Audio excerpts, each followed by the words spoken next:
Okay, so I'm going to show you a technique that takes 10 seconds to do, but will no joke save you hours of mixing time. So let's just dive in and I'll talk about it. All right, so here we are in a rough draft of a project file, very, very rough draft. But here's the main thing. I'm just going to get right into what this technique is.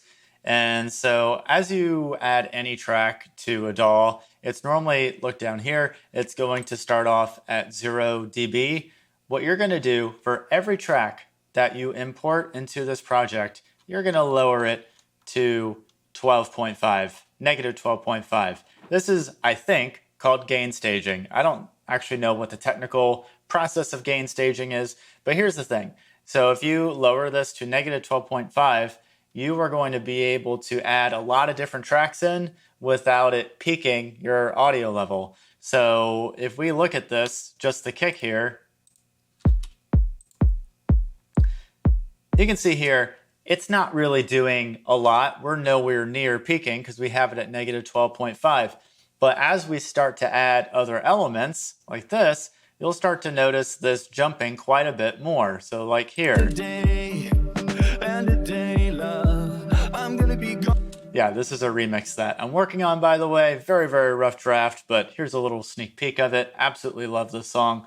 Anyway, as we start to add more tracks, like if we get to the chorus here, which is not fleshed out at all. The nights we felt alive, here's to the tears you can see that that's getting a lot higher, peaking a lot higher, versus like if this kick was turned up to 0. The nights we felt alive. There's no headroom at all. So what this allows us to do is saves us so much in mixing, because if we start everything at 0, then we have to like adjust audio or adjust levels every time we add a track. But if we add a track in, like let's say I want to add in a clave or something, I don't know. Let's get a clave sample here, and I want to add that here. So as soon as I add this, I'm going to lower it to 12.5, and that's going to be like my starting point. Like negative 12.5 is the new 0. And so from there, I'll kind of listen to what it sounds like. Let's say I want to do like a rhythm like this. Felt alive. Here's to the tears. So I know like, okay, well that's too loud. So let's lower it to hit this. Here's to the tears. Still too loud. Here's to the tears. That's better. So this gives you like a lot more wiggle room to mess with when you have negative 12.5 as your target for whenever you import something.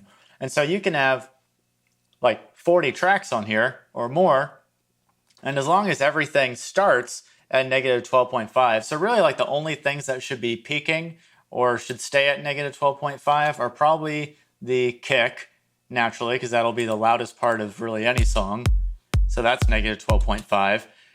So nothing should really go above that. Like nothing should really be peaking above this negative 12 here. And so like the vocals, again, are going to be some of the most prominent things. And so even if you look at the vocals here, you can see that that's like maybe at negative 11. And so add this philosophy to your workflow, because I didn't do this in the past, and everything would just be set to 0 initially. And it was just such a pain in the ass to like mix everything as I go, bring everything lower, and trying to make sure things don't peak on the master bus. But if you just bring everything to negative 12.5 and that's your new ceiling, then it makes everything so much easier. And plus, like as we see here, let's say this is the final version of the chorus, which is absolutely not, because it's way too bare, but let's listen. The nights we felt alive. Let's say that was the finished product and we're like, wow, that's not really peaking much at all, but I love like the mix of it. Let's say I love the mix of it. I like how everything is balanced out. Well, then you just add a gain plugin like Mix Tool, and you just start adding some gain to it until it starts peaking where you want it. So let's do that. Here's to the tears you knew you'd cry.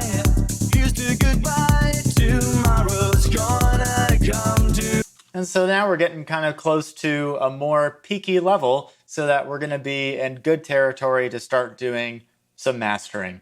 So that's all I wanted to show you. So from here on out, every time you start a new track, or every time you start a new song, every track that you make, just set it as -12 here, -12.5, and we'll call that, I think that's gain staging. I think that's pretty much what that alludes to. And that just gives you a lot more headroom to work with when you're adding in tracks. Now, of course, like if you have something really quiet, you can bring it above, but nothing should be, when you look at the actual meter here, nothing should be peaking above -12. If it is, it's too loud, bring it down. And then once you kind of have your song fleshed out, if it's just quiet, just add in a gain plugin on the master bus and just up it until it starts peaking again, or starts peaking where you want it. And to me, that has worked out really well and has saved a ton of hours when it comes to mixing, because I no longer have to fiddle with the gain knob so much when I import something. I already know, like, I'm starting off at -12.5 and I'll adjust from there. -12.5 is the new 0.